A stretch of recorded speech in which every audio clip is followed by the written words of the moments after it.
खेसारी का नया धमाका। नमस्कार दोस्तों, आप देख रहे हैं भोजपुरी खबर लाइव और मैं हूं आपका दोस्त राज रोशन कुमार।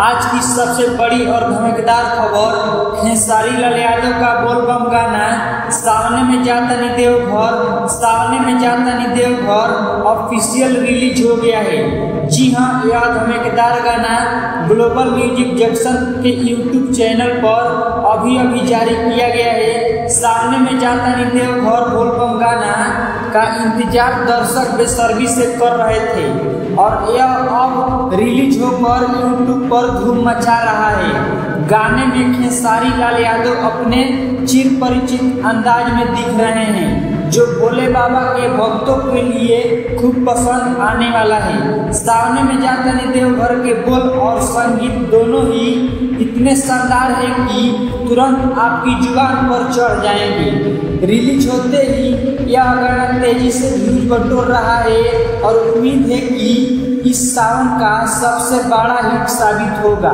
तो अगर आपने अभी तक खेसारी लाल यादव का यह सामने में जाता नहीं देवघर बोलबम गाना नहीं देखा है तो तुरंत ग्लोबल म्यूजिक जंक्शन के यूट्यूब चैनल पर जाए और इस गाने का आनंद लीजिए।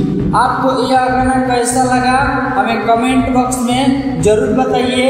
ऐसी ताज़ा भोजपुरी खबरों और अपडेट के लिए हमारे चैनल भोजपुरी खबर लाइव को अभी सब्सक्राइब करें और घंटी वाला बटन भी दबा दें ताकि कोई भी जरूरी अपडेट आपसे छूटे नहीं।